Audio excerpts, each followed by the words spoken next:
Hello, folks. Welcome to Talk in Town. This is not the world of AI. This is the world of UI. ಅಂದರೆ ಇದು artificial intelligence ಯುಗ ಅಲ್ಲ, ಇದು Uppi intelligence ಯುಗ ಅಂತ ಇರ್ಬೋದಾ? ಇದೊಂದು ಕ್ವಶನ್ ತಲೆಗೆ ಹೆಂಗೆ ಸ್ಟ್ರೈಕ್ ಆಯಿತು ಅಂದರೆ, ನೀವು ಉಪ್ಪಿ ಫ್ಯಾನೇ ಆಗಿರ್ಬೋದು, ಟೀಸರು ನೋಡಿರ್ಬೋದು. ಇದು ಅರ್ಥ ಆಯ್ತಾ ನಿಮಗೆ? ಇತ್ತೀಚೆಗೆ ಸಿಕ್ಕಾಬಿಟ್ಟೆ ಟ್ರೆಂಡಿಂಗ್ ಏನು ಹೇಳಿ? AI, artificial intelligence. ಈಗ ಬಂದಿರೋದು teaser UI, Uppi intelligence.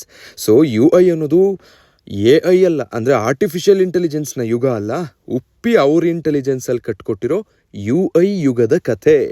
That is Uppi intelligence. Teaser ಏನರ್ಥ ಆಗುತ್ತೆ ಬನ್ನಿ ಹೇಳ್ತಾ ಹೋಗ್ತೀನಿ. ಫೈನಲಿ ಉಪ್ಪಿ ಡೈರೆಕ್ಟ್ ಮಾಡ್ತಾ ಇರೋ UI ಸಿನಿಮಾದ ಒಂದಷ್ಟು ಸೀನ್ಗಳು ನೋಡೋದಕ್ಕೆ ಸಿಕ್ಕಿದೆ ರೀ. ಇದೇ 8ನೇ ತಾರೀಕು ಬೆಳಗ್ಗೆ 11 ಗಂಟೆಗೆ UI ಟೀಸರ್ನ ಫೈನಲಿ ಉಪ್ಪಿ ರಿಲೀಸ್ ಮಾಡಿದ್ದಾರೆ. ಈ ಸಲನೂ ತಲೆ ಕೆಟ್ಟೋಗಿತ್ತು, ಏನಪ್ಪ ಬ್ಲ್ಯಾಂಕ್ ಸ್ಕ್ರೀನ್ ತೋರಿಸಿ ಬರೀ ಸೌಂಡ್ ಕೇಳಿಸಿ ನಮ್ಮ ಇಮ್ಯಾಜಿನೇಷನ್ಗೆ ಎಲ್ಲಿ ಬಿಟ್ಬಿಡ್ತಾರೆ ಗುರು ಉಪ್ಪಿ ಅಂತ ಫಿಂಗರ್ಸ್ ಕ್ರಾಸ್ ಮಾಡಿದ್ವಿ. ಬಟ್ ಇಲ್ಲ, VFX ವರ್ಕ್ ಹೆಂಗಾಗಿದೆ, ಕ್ಯಾಮ್ರಾ ವರ್ಕ್ ಹೆಂಗಾಗಿದೆ, ಮತ್ತು ಯಾವ ಸಬ್ಜೆಕ್ಟ್ ಮೇಲೆ ಕತೆ ಮಾಡ್ತಾ ಇದ್ದೀನಿ ಅನ್ನೋದು ಹೇಳೋ ಪ್ರಯತ್ನ ಮಾಡಿದ್ದಾರೆ. ಬಟ್ ಅರ್ಥ ಮಾಡ್ಕೊಳ್ಳೋ ಪ್ರಯತ್ನ ನಾವು ಮಾಡಬೇಕಲ್ಲ. ಉಪ್ಪಿ ಅಂತೂ ಏನೂ ಬಿಟ್ಕೊಟ್ಟಿಲ್ಲ, ಯಾಕಂದರೆ ಇಡೀ ಟೀಸರಲ್ಲಿ ಒಂದೇ ಒಂದು ಡೈಲಾಗ್ ಇಲ್ಲ, ಕಂಪ್ಲೀಟ್ ಬ್ಯಾಕ್ಗ್ರೌಂಡ್ ಸ್ಕೋರಲ್ಲೇ ಹೋಗುತ್ತೆ. ಯಾವ ಕ್ಯಾರೆಕ್ಟರ್ಸ್ನು ಇಂಟ್ರಡ್ಯೂಸ್ ಮಾಡಿಲ್ಲ, ಜಸ್ಟ್ ಟೆಕ್ನಿಕಲಿ ಏನಿದೆ UI ಅನ್ನೋದನ್ನು ಅರ್ಥ ಮಾಡಿಸಿದ್ದಾರೆ. ಕ್ಯಾರೆಕ್ಟರ್ಗಳು ಮತ್ತು ಅವರ ಟೀಮ್ ವರ್ಕ್ ಏನು ಅನ್ನೋದು ತೋರಿಸಿದೆ. ಸೊ ಡಿಕೋಡ್ ಮಾಡ್ತಾ ಹೋಗೋಣ ಟೀಸರ್ನ. ನಿಮ್ಗೇನು ಅರ್ಥ ಆಗಿದೆ ಅದು ಕಮೆಂಟಲ್ಲಿ ತಿಳಿಸಿ, ನನಗೇನು ಅರ್ಥ ಆಗಿದೆ ಈ ವಿಡಿಯೋ ಮೂಲಕ ನಿಮಗೆ ತಿಳಿಸ್ತೀನಿ. ತುಂಬ ಅರ್ಥ ಮಾಡ್ಕೊಳ್ಳೋಕೆ ಟ್ರೈ ಮಾಡಿದ್ರೆ ತಲೆಗೆ ಹುಳ ಬಿಟ್ಕೊಂಡಂಗೆ ಆಗುತ್ತೆ. ಒಂದು 2-3 ಸಲ ರಿಪೀಟೆಡ್ ಆಗಿ ನೋಡಿದ್ಮೇಲೆ ನನಗನ್ಸಿದ್ದೇನು ಅನ್ನೋದನ್ನು ಹೇಳ್ತೀನಿ. ಇದಕ್ಕೆ ನಿಮಗೇನಾದರೂ ಆ್ಯಡ್ ಮಾಡಬೇಕು ಅನ್ಸಿದ್ರೆ ಅಥವಾ ಇದು ಸರಿ ಅಲ್ಲ ಅನ್ಸಿದ್ರೆ ನೀವು ಹೇಳಿ. ಟೀಸರ್ ಓಪನ್ ಆಗೋದು ಒಂದು VFX ಅದ್ಭುತವಾದ ಸೀನಿಂದ.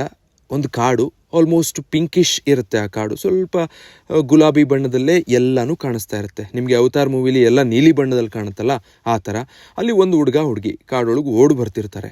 ಇದು ಶತಮಾನಗಳ ವರ್ಷಗಳ ಹಿಂದಿನ ದೃಶ್ಯದ ಥರ ಕಾಣುತ್ತೆ. ಲೈಕ್ ಭೂಮಿ ಮೇಲೆ ಮೊದಲನೇ ಗಂಡು ಹೆಣ್ಣು ಬಂದಂತಹ ಸಂದರ್ಭದ್ದಿರ್ಬೋದು ಅಂತ ಗೆಸ್ ಮಾಡ್ಬೋದು ನೀವು.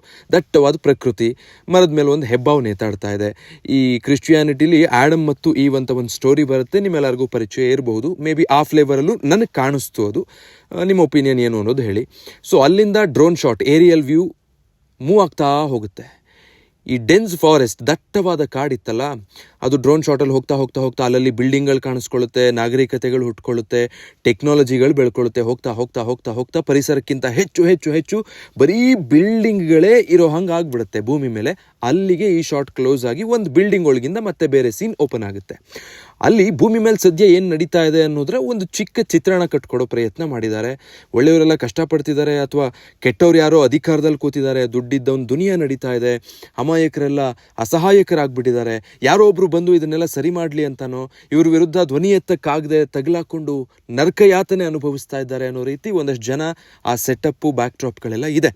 ಸೊ ಆ ಗ್ಯಾಪಲ್ಲಿ ನಿಮಗೆ ಅಚ್ಯುತ್ ರಾವ್ ಒಂದು ದುಬೈ ಶೇಕ್ ಗೆಟಪ್ಪಲ್ಲಿ ಅಥವಾ ಆ ಥರ ಬಂದು ಒಂದು ಸಿಂಹಾಸನ ಟೈಪ್ ಕುರ್ಚಿ ಮೇಲೆ ಕೂರೋ ಸೀನು, ರವಿಶಂಕರ್ ಕೈಯಲ್ಲಿ ದಂಡ ಹಿಡ್ಕೊಂಡು ಮೆಟ್ಲು ಹಿಡ್ಕೊಂಡು ಬರೋ ಸೀನು, ಮತ್ತೊಂದು ಕಡೆ ಸಾಧು ಈ ಬ್ಯಾಟ್ಮ್ಯಾನಲ್ಲಿ ಬರೋ ಜೋಕರ್ ಗ್ಯಾಂಗ್ ಥರ ಮುಖಕ್ಕೆ ಜೋಕರ್ ಮಾಸ್ಕ್ಗಳು ಹಾಕೊಂಡು ವಿಯರ್ಡ್ ಒಂದು ಸ್ಮೈಲ್ ಕೊಡ್ತಾರೆ. ಸೊ ಎಲ್ಲ ಕೆಟ್ಟದು ಒಟ್ಟಿಗೆ ಸೇರ್ಕೊಂಡು ಇಲ್ಲಿ ಏನೋ ನಡೀತಾ ಇದೆ ಅಂತ. ಅದಾದಮೇಲೆ ಜನ ಇದ್ರ ವಿರುದ್ಧ ಒಂದ್ಸಲ ರೊಚ್ಚಿಗೆ ಹೇಳಬೇಕು ಅಂತ ಟ್ರೈ ಮಾಡ್ತಾರೆ. ಅವ್ರ ಸಪೋರ್ಟಿಗೆ ಯಾರೋ ಬೇಕು, ಯಾರೋ ಬರುವಿಕೆ ಕಾಯ್ತಿದ್ದಾರೆ ಜನ ಎಲ್ಲ. ಆತ ಒಬ್ಬ ಬಂದಾಗ ಅವನಿಗೆ ಹೂಮಳೆ ಸ್ವಾಗತ, ಹೂವು ಎರಚಿ ಕುದುರೆ ಮೇಲೆ ಬಂದ ಅವರನ್ನು ಕಾಪಾಡೋದಕ್ಕೆ ಕಲ್ಕಿ ಅನ್ನೋ ಥರ ವೆಲ್ಕಮ್ ಮಾಡ್ಕೋತಾರೆ. ಉಪ್ಪಿ ಎಂಟ್ರಿನೂ ಹಾಗೆ ಇದೆ. ಇವಾಗಲೇ ಗೊತ್ತಿತ್ತು, ಪೋಸ್ಟರಲ್ಲಾಗಲಿ ಅಥವಾ ಅವರು ರಿಲೀಸ್ ಮಾಡಿದ್ದಂಥ ಒಂದಷ್ಟು ಕಂಟೆಂಟಲ್ಲಿ ಕುದುರೆ ಫಿಕ್ಸಾ, ಕುದುರೆ ಮೇಲೆ ಉಪ್ಪಿ ಇರೋದು ಫಿಕ್ಸಾ, ಸೊ ಕಲ್ಕಿ ಅವತಾರನ ಅದನ್ನು ಯಾವ ಥರ ತೋರಿಸಿದ್ದಾರೆ, ಇಷ್ಟೆಲ್ಲ ಕ್ವಶನ್ಸ್ ಇತ್ತು. ಬಟ್ ಇದರಲ್ಲೂ ತುಂಬ ಏನು ಹೆಚ್ಚಿಗೆ ಗೊತ್ತಾಗಿಲ್ಲ. ಸಾವಿರಾರು ಜನ ಸೇರಿರ್ತಾರೆ. ಫೈನಲಿ ಇದರೊಂದು ನಾವು ಹೊರಗೆ ಬರ್ಬೋದು ಅನಿಸುತ್ತೆ. ಅದಕ್ಕೆ ಕಾರಣ ಈ ವ್ಯಕ್ತಿ ಆಗ್ತಾನೆ ಅನ್ನೋ ಫೀಲ್ ಅವರಲ್ಲಿ ಇದೆ ಅನ್ನೋದನ್ನ ನಾವು ಅರ್ಥ ಮಾಡ್ಕೊಳ್ಬೋದು. ಯಾಕಂದರೆ ಉಪ್ಪಿಗೆ ಅಷ್ಟು ಗ್ರ್ಯಾಂಡ್ ವೆಲ್ಕಮ್ ಸಿಗುತ್ತೆ. ಒಂದು ಲಕ್ಷಾಂತರ ಜನ ನಿಂತಿದ್ದಾರೆ. ಕುದುರೆ ಮೇಲೆ ಬರೋ ಉಪ್ಪಿ ಸ್ಟೇಜ್ ಮೇಲಿಂದ ನಿಂತು ಅಷ್ಟು ಜನ ನೋಡ್ತಾರೆ ಕುದುರೆ ಮೇಲೆ ಕೂತು. ಅದರದ್ದೊಂದು ಬ್ಯಾಕ್ ಡ್ರಾಪ್ ಶಾಟ್, ಲೈಟಿಂಗ್ ಇರ್ಬೋದು, ಫ್ರೇಮಿಂಗ್ ಇರ್ಬೋದು, ಟೆಕ್ನಿಕಲಿ ತುಂಬ ಚೆನ್ನಾಗಿ ಅಪೀಲ್ ಆಗುತ್ತೆ ಇಡೀ ಸಿನಿಮಾದಲ್ಲಿ ಉಳಿದೆಲ್ಲ VFX ಅಥವಾ ಕ್ಯಾಮ್ರಾ ವರ್ಕ್ಗಳಿಗಿಂತ. ಅದಾದಮೇಲೆ ಆ ಜನ ಎಲ್ಲ ಜೈಘೋಷ ಕೂಗ್ತಾ ಇರ್ತಾರೆ. ಉಪ್ಪಿ ಜಸ್ಟ್ ಹಿಂಗೆ ಕಣ್ಣೆತ್ತು ನೋಡ್ತಾರೆ. 3 ಸೆಕೆಂಡ್ ರೀ, UI ಅಂತ ಅವ್ರ ಮುಖದ ಮೇಲೇ ಟೈಟಲ್ ಬರುತ್ತೆ, ಸೀನ್ ಫೇಡ್ ಔಟ್ ಆಗುತ್ತೆ. ಟೀಸರಲ್ಲಿ ಉಪ್ಪಿ ತೋರಿಸಿರೋದು ಇಷ್ಟೇ. ಆಲ್ಮೋಸ್ಟ್ ಅಲ್ಲಿಗೆ ಮೊದಲೆಲ್ಲ ಇತ್ತಲ್ಲ ಈ ಸತ್ಯಯುಗ, ದ್ವಾಪರ ಯುಗ, ತ್ರೇತಾಯುಗ, ಅದಕ್ಕೂ ಮುಂಚೆ ಪ್ರಕೃತಿಯಲ್ಲಿ ಮೊದಲ ಮನುಷ್ಯ ಮತ್ತು ಅಂದರೆ ಪುರುಷ ಮತ್ತು ಮಹಿಳೆ ಜನ್ಮ ತಾಳಿದ್ದು, ಅಲ್ಲಿಂದ ಇವತ್ತು ಪ್ರಪಂಚ ಇಲ್ಲಿಗೆ ಬಂದು ನಿಂತಿರೋದು, ಕಲಿಯುಗನ ಕೊನೆ ಮಾಡೋದಕ್ಕೆ ಕಲ್ಕಿ ಎಂಟ್ರಿ ಆಗೋದು. ಇದಿಷ್ಟನ್ನು ಕ್ಲೀನಾಗಿ ತಲೆಗೆ ಹುಳ ಬಿಡೋ ಹಾಗೆ, ಒಂದೇ ಸಲ ನೋಡಿದ್ರೆ ಅರ್ಥ ಆಗದಿರೋ ಹಾಗೆ, ಸಿನಿಮಾಗೇನು ಕಮರ್ಷಿಯಾಲಿಟಿ ಬೇಕು ಅದನ್ನ ಇಟ್ಕೊಂಡು ಉಪ್ಪಿ ಅವ್ರ ಸಿಗ್ನೇಚರ್ ಸ್ಟೈಲಲ್ಲೇ ಡಿರೆಕ್ಟ್ ಮಾಡಿರೋ ಹಂಗಿದ್ದಾರೆ. ನನಗನ್ಸಿದ್ದು ಭೂಮಿ ಮೇಲೆ ಪ್ರಕೃತಿ ಸೃಷ್ಟಿಯಾಗಿ ಆ ಪ್ರಕೃತಿಲಿ ಮೊದಲನೇ ಪುರುಷ ಮತ್ತು ಮಹಿಳೆ ಅಸ್ತಿತ್ವಕ್ಕೆ ಬಂದು ಆ ದಿನದಿಂದ ಇವತ್ತಿನವರೆಗೆ ಭೂಮಿ ಹೆಂಗೆ ಬದಲಾಗಿದೆ, ಏನೇನು ನಡೀತಾ ಇದೆ, ಸರಿ ಹೋಗುತ್ತಾ ಇಲ್ವಾ, ಅದಕ್ಕೆ ಉಪ್ಪಿ ಬಂದಿದ್ದಾರೆ. ಈಗ ಉಪ್ಪಿ ರೋಲ್ ಏನು ಹಂಗಿದ್ರೆ? ಸೊ ಇದೆಲ್ಲ ಅದ್ರ ಬಗ್ಗೆ ಉಪ್ಪಿ ಯೋಚನೆ ಮಾಡೋಕ್ಕೆ ನಮಗೆ ಕೊಟ್ಟಿದ್ದಾರೆ. ನಾನು ಅರ್ಥ ಮಾಡ್ಕೊಂಡಿದ್ದಿಷ್ಟು, ನೀವು ಅರ್ಥ ಮಾಡ್ಕೊಂಡಿದ್ದೇನು ಆ ಬಗ್ಗೆ ಹೇಳ್ತಾ ಹೋಗಿ. ಕಮೆಂಟ್ ಬಾಕ್ಸ್ ನಿಮ್ಮದೇ ಗುರು, ಉಡಾಯಿಸಿ. ಏನು ಅರ್ಥ ಆಯಿತು, ಎಷ್ಟು ಎಕ್ಸೈಟ್ ಆದರೆ ಈ ಟೀಸರ್ ನೋಡಿ ಹೇಳ್ತಾ ಹೋಗಿ.